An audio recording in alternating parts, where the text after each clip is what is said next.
ഓരോ സിനിമ ചെയ്യുന്നു. മലയാളത്തിൽ പറഞ്ഞ പോലെ സിനിമകൾ വളരെ കുറവാണ്. പക്ഷെ ചെയ്യുന്ന സിനിമകൾ കുറച്ച് നോട്ടമാകുന്ന സിനിമകളൊക്കെ തന്നെയാണ്. റഷീദ് സാറിന്റെ കാര്യത്തിൽ അവാർഡുകൾ ഡയറക്ടറാണ്. അദ്ദേഹത്തിന്റെ ഷോർട്ട് ഫിലിമുകളായാലും ചർച്ചകളായിട്ടുണ്ട്. സമീർ എന്ന ചിത്രവും നല്ല രീതിയിൽ ചർച്ചകളായിട്ടുള്ള അദ്ദേഹമായിട്ടുള്ള എക്സ്പീരിയൻസ് ഒക്കെ ഉണ്ടായിരുന്നു.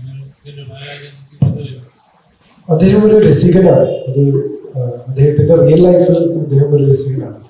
അദ്ദേഹത്തിന്റെ എന്നാൽ അദ്ദേഹം ഒരുപാട് കാമ്പുള്ള സമീർ പോലെയുള്ള സിനിമകളെ അതുപോലെ ഒരു സിനിമ ഡയറക്ട് ചെയ്തിട്ടുണ്ട്. അത് അദ്ദേഹത്തിന്റെ ആത്മാംശം നിറഞ്ഞ കഥാപാത്രമാണ്. എന്ന് വെച്ച് കഴിഞ്ഞാൽ അതിലെ മെയിൻ ക്യാരക്ടർ ചെയ്തത് അദ്ദേഹത്തിന്റെ റിയൽ ലൈഫിൽ എക്സ്പീരിയൻസ് ചെയ്തൊരു കാര്യമാണ്. ഒരു ആടുജീവിതം പോലെയുള്ള ഒരു സിമിലർ ലൈഫ് റിയൽ ലൈഫിൽ ജീവിച്ചിട്ടുള്ള ഒരു വ്യക്തി കൂടിയാണ്. ഒരുപക്ഷെ അതുകൊണ്ടായിരിക്കാം ലൈഫിനെ കൂടുതൽ നർമ്മത്തിലൂടെയാണ് അദ്ദേഹം നോക്കിക്കാണുന്നത്. അതിന്റെ ഒരു ചെറിയ എലമെന്റ് ഈ സ്ക്രിപ്റ്റുകളുണ്ട്. അപ്പോൾ എനിക്കുള്ള എക്സ്പീരിയൻസ് എന്ന് പറയുന്നത് കുറച്ച് കാലത്തിന് ശേഷമാണ് ഇങ്ങനെ ഒരു ക്യാരക്ടർ എനിക്ക് മലയാളത്തിൽ ചെയ്യാൻ പറ്റുന്നത്. മുഴുനീള ഒരു കഥാപാത്രമാണ്. മനു കേരളീയൻ എന്നുള്ള കഥാപാത്രമാണ് എന്നെ കൂടുതൽ അട്രാക്ട് ചെയ്തത്. കാരണം ആസ് എൻ ആക്ടർ ഞാനിങ്ങനെ കൊതിച്ചിരിക്കുകയായിരുന്നു മലയാളത്തിൽ നല്ലൊരു എന്തെങ്കിലും ഒരു സംഭവം ചെയ്യണം എന്നുള്ള ആഗ്രഹത്തിൽ. പക്ഷെ വരുന്ന സ്ക്രിപ്റ്റുകളൊന്നും എനിക്ക് അങ്ങനെ മനസ്സിന് ഇഷ്ടപ്പെടുന്നുണ്ടായിരുന്നില്ല. അപ്പോഴാണ് മനു കേരളീയൻ എന്നുള്ള ഈ കഥാപാത്രം റഷീദൊക്കെ എനിക്ക് തരുന്നത്. ഈ ക്യാരക്ടറിന് ഒരുപാട് നല്ല മുഹൂർത്തങ്ങളിലൂടെ കടന്നു പോകുന്നുണ്ട്. ആസ് എൻ ആക്ടർ അതൊരു ഡിലൈറ്റ് ആണ്. പ്രണയമുണ്ട്, അദ്ദേഹത്തിന്റെ മാനസിക സംഘർഷങ്ങളുണ്ട്, അസ്വസ്ഥതകളുണ്ട്, അദ്ദേഹത്തിന്റെ സന്തോഷങ്ങളുണ്ട്. അപ്പൊ പല പല മുഹൂർത്തങ്ങളിലൂടെ കടന്നു പോകുമ്പോൾ ഒരു പെർഫോമർ എന്നുള്ള രീതിയിൽ അത് എനിക്ക് വളരെ ചാലഞ്ചിങ്ങും അതേപോലെ തന്നെ എക്സൈറ്റിംഗും ആയിരുന്നു. ഞങ്ങൾ തമ്മിൽ നല്ലൊരു സിങ്ക് ഈ ഒരു സമയം കൊണ്ട് തന്നെ ഞങ്ങൾക്കത് ഫീൽ ചെയ്തിരുന്നു. കാരണം പലപ്പോഴും ഞാൻ ചിന്തിക്കുന്ന സാധനം ഞാൻ റഷീദയ്ക്കോട് പറയുന്നതിന് മുമ്പ് റഷീദയ്ക്ക് എൻ്റെ അടുത്ത് പറയുകയും ചില കാര്യങ്ങൾ ഞാൻ പറയുമ്പോൾ അയ്യോ ഞാനിതിപ്പോൾ ചിന്തിച്ചതേ ഉള്ളൂ എന്ന് തിരിച്ച് മറുപടി പറയുകയും ഒക്കെ ചെയ്യുമ്പോൾ അല്ലെങ്കിൽ ചില നോട്ടങ്ങൾ കൊണ്ട് ഞങ്ങൾക്ക് കമ്മ്യൂണിക്കേറ്റ് ചെയ്യാനൊക്കെ വർക്കിന്റെ ഇടയിൽ സാധിച്ചിട്ടുണ്ട്. അതായിരുന്നു ഞങ്ങൾ തമ്മിലുള്ള ഒരു കെമിസ്ട്രി. അപ്പൊ അദ്ദേഹം എഴുതി വെച്ച കഥാപാത്രവും എഴുതി വെച്ച കഥയും എത്രത്തോളം ഉള്ളിലേക്ക് എടുക്കാൻ പറ്റുമോ, എത്രത്തോളം മനസ്സിലാക്കാൻ സാധിക്കുമോ അത്രത്തോളം ഞാൻ മനസ്സിലാക്കാൻ ശ്രമിച്ചിട്ടുണ്ട്. അദ്ദേഹത്തിന്റെ കൂടെ വർക്ക് ചെയ്യൽ ഒരു വളരെ രസകരമായിട്ടുള്ള മുഹൂർത്തങ്ങൾ തന്നെയാണ്. തമിഴിൽ തെലുങ്കിലൊക്കെ മാസ് ഹീറോ അല്ലെങ്കിൽ മാസ് ലെവലിലൊക്കെ പെർഫോമൻസ് ചെയ്ത് അവിടെ ഒരു വലിയൊരു ആക്ടറാണ്. മലയാളത്തിലേക്ക് വരുമ്പോൾ ഈ പറഞ്ഞ പോലെ ഒരു ക്യൂട്ടായിട്ടുള്ള റൊമാൻറ്റിക് അങ്ങനത്തെ കഥാപാത്രങ്ങളിൽ നിന്ന് ലോക്കായി പോയി തോന്നുന്നുണ്ടോ? ബ്രേക്ക് ചെയ്യുന്ന ഒരു കഥാപാത്രം വരാത്തതാണോ? അങ്ങനെ ലോക്കായി പോയി തോന്നുന്നില്ല. കാരണം ഞാൻ അധികം മലയാള സിനിമകൾ ചെയ്യുന്നില്ല. ഇപ്പോ ക്യൂട്ടായിട്ടുള്ള എത്ര കഥാപാത്രങ്ങൾ ജീപ്പ് ചെയ്തു എന്ന് ചോദിച്ചാൽ എനിക്ക് തന്നെ പെട്ടെന്ന് എടുത്ത് പറയാൻ കിട്ടുന്നില്ല. ഇപ്പൊ പ്രേതത്തിലെ ഒരു കഥാപാത്രം മാത്രമാണ് കുറേ കാലം മുമ്പ് ചെയ്തതാണ്. ഒരു ക്യൂട്ടായിട്ടുള്ള ക്യാരക്ടറാണ്. പക്ഷെ അതിനുശേഷം നീരജയിലെ സിനിമയിലുള്ള കഥാപാത്രം കൊണ്ടും ഒരു ക്യൂട്ടായിട്ടുള്ള ക്യാരക്ടർ, ഇന്റൻസ് ആയിട്ടുള്ള ക്യാരക്ടറാണ്. പക്ഷെ സ്വാഭാവികമായിട്ടും എനിക്ക് തെലുങ്കിൽ കിട്ടുന്ന കഥാപാത്രങ്ങൾ ഇവിടെ വരുന്നില്ല. കാരണം തെലുങ്കിൽ ഞാൻ അരങ്ങേറ്റം കുറിച്ചത് അലവൈകൊണ്ട് വരുന്നൊരു ആ ഒരു സിനിമയിൽ അല്ലു അർജുന്റെ വില്ലനായിട്ടാണ്.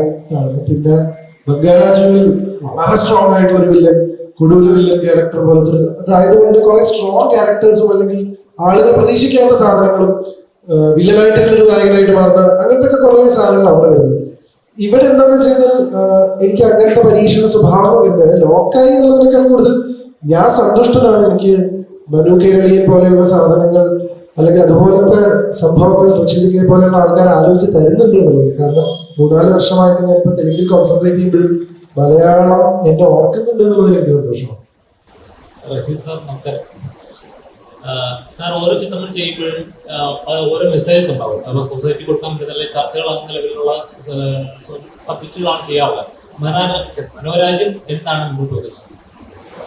ചെറിയ നമുക്ക് ഞാൻ പറയാറുണ്ട്, നമുക്ക് വലിയ ഗൗരവമുള്ള അല്ലെങ്കിൽ എന്താ പറയുക അത്രയും ടഫായിട്ടുള്ള സിനിമകൾ ഇപ്പോഴത്തെ കാലഘട്ടത്തിൽ സാധാരണ പ്രേക്ഷകർക്ക് കാണുന്നത് അത്ര വലിയ മാനസികമായിട്ട് തയ്യാറെടുപ്പ് കുറവാണ്. വളരെ ലളിതമായിട്ട് എന്നാൽ എന്തെങ്കിലും ഒരു കണ്ടന്റ് ഉള്ള രസകരമായി ചിത്രീകരിച്ച് അവസാനം എന്തെങ്കിലും ഒരു കണ്ടന്റ് ഉണ്ടാവുകയും ആശ്വാസത്തോടെ തിരിച്ചു വരികയും ചെയ്യുന്നൊരു മാനസികാവസ്ഥ ഇപ്പോഴത്തെ പ്രേക്ഷകർക്കില്ല. അതിപ്പോൾ ഒരു പുസ്തകം വായിക്കുമ്പോൾ പോലും ഉണ്ട്. നമുക്കറിയാലോ ഒരുപാട് ഉണ്ടെങ്കിൽ നമ്മൾ വായന നിർത്തുകയും ഏറ്റവും ചുരുക്കി പറയാൻ വൃത്തിയായിട്ട് പറയാൻ പറ്റുമോ ഉണ്ടെങ്കിൽ അത് വായിക്കപ്പെടുകയും ചെയ്യും.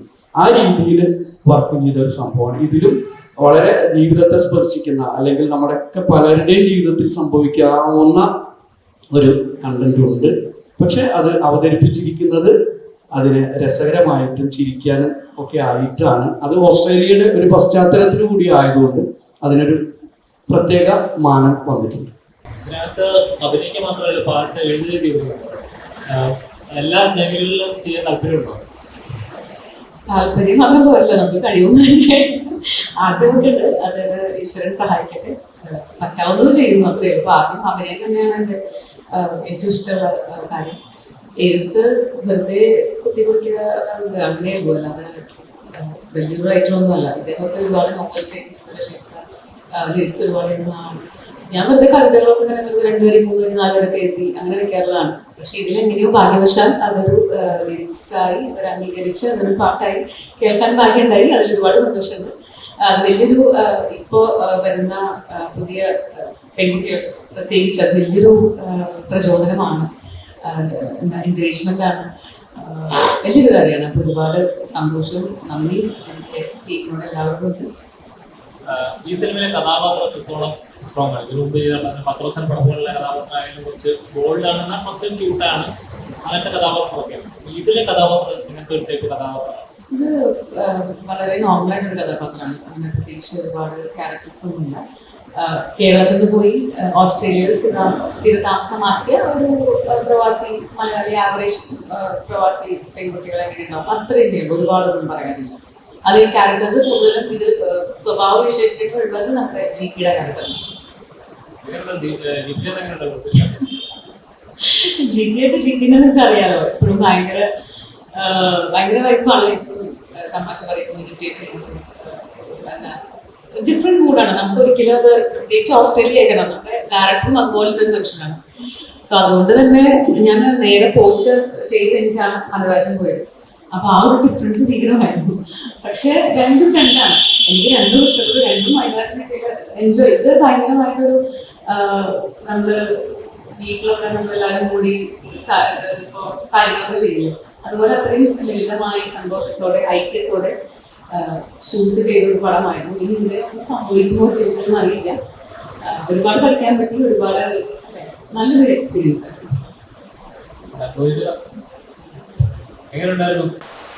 ഓസ്ട്രേലിയ രസമായിരുന്നു. പിന്നെ നമ്മുടെ സിനിമ ഷൂട്ടിംഗ് എന്ന് പറഞ്ഞാൽ നമ്മൾ നാട്ടിൽ ഷൂട്ട് ചെയ്യുന്ന പോലെ ഒരു രീതിയിലോ ആ ഒരു സെറ്റപ്പിലൊന്നും ആയിരുന്നില്ല. വളരെ ലളിതമായിട്ട് വളരെ കുറച്ച് ക്രൂവിനെ വെച്ചിട്ട് ഭയങ്കര ഫ്രണ്ട്ലി ആയിട്ട് ഷൂട്ട് ചെയ്ത ഒരു സിനിമയാണ് അത്. എനിക്ക് തോന്നുന്നു കഴിഞ്ഞപ്പോൾ തന്നെ ഈ DOP അന്നൊക്കെയാണ് ലളിതമായിട്ട് വളരെ മിനിമൽ എക്യുപ്മെൻസും ആർട്ടിസ്റ്റിനെ പറ്റി ചെയ്യാൻ പറ്റുന്ന. അപ്പോൾ അതിൽ നമുക്ക് ചില സംശയങ്ങളൊക്കെ ഉണ്ടായിരുന്നു എങ്ങനെ വരുന്നുള്ളതൊക്കെ. പക്ഷെ ഞാൻ സിനിമ കണ്ടപ്പോൾ ഹാപ്പിയാണ്, ഭയങ്കര രസമായിട്ട് വന്നിട്ടുണ്ട്. ആ ഒരു കാര്യങ്ങളൊന്നും നമ്മുടെ അടുത്തില്ല, കൂടുതൽ സെറ്റപ്പ് ഇല്ലാത്ത ഒരു ദാരിദ്ര്യം നമുക്ക് സിനിമയിൽ ഫീൽ ചെയ്യില്ല. അതെല്ലാം എടുത്തതുകൊണ്ട് വളരെ ഭംഗിയായിട്ട് വളരെ ക്യൂട്ടായിട്ട് സിനിമ വന്നിട്ടുണ്ട്. അതിന്റെ ട്രെയിലർ ഒന്നും ഇറങ്ങിയിട്ടില്ല, അപ്പോൾ ഒരു സോങ് ഇറങ്ങിയിട്ടുള്ളൂ. അപ്പൊ അതിന് എല്ലാവരും നല്ല വിഷ്വൽസ് ആണ്. ഓസ്ട്രേലിയയിൽ നമ്മൾ എല്ലാം എക്സ്പ്ലോർ ചെയ്തിട്ടുണ്ട്. എങ്ങനെ ഉണ്ടായിരുന്നു? കംഫർട്ടബിൾ വെച്ചാൽ അങ്ങനെയല്ല. ഒരു ഇത് സിനിമകളോട് കുറച്ച് റിസ്ക് ഫാക്ടർ ഉണ്ടാകും. ഒരു ഇത് അന്യ ദേശങ്ങളിൽ ചെയ്തത് കൊണ്ട് നമ്മളിപ്പോൾ ഒരു സ്ഥിരം അബ്രാഡിൽ ഷൂട്ട് ചെയ്ത് പോകുന്ന ഒരു മിനിമം ക്രൂ പോയിട്ട് ഒരു പാട്ടോ കുറച്ച് സാധനങ്ങൾ മാത്രം എടുത്തു വേണമെന്ന് ഇവർക്കുള്ള കൺസെപ്റ്റാണ്. അപ്പോൾ നമ്മൾ ഈ മൊത്തം പരിപാടി അവിടെ തന്നെ ചെയ്യുമ്പോൾ അതിൻ്റെതായിട്ട് ബന്ധപ്പെട്ട കുറച്ച് ബുദ്ധിമുട്ടുകളുണ്ടായിരുന്നു. ഈ കഥയും ഇത് സപ്പോർട്ട് ചെയ്ത ഈ ക്രൂ എന്നുള്ള ഫാമിലിയായിട്ട് സപ്പോർട്ട് ചെയ്തുകൊണ്ട് ആണ് നമ്മൾ ഇത്രയും കാര്യങ്ങൾ പങ്കുവയ്ച്ചത്. സോ ബുദ്ധിമുട്ടുകളുണ്ടായിരുന്നു, ഇഷ്ടപ്പെട്ട് ചെയ്യുന്ന സാധനമാണ്.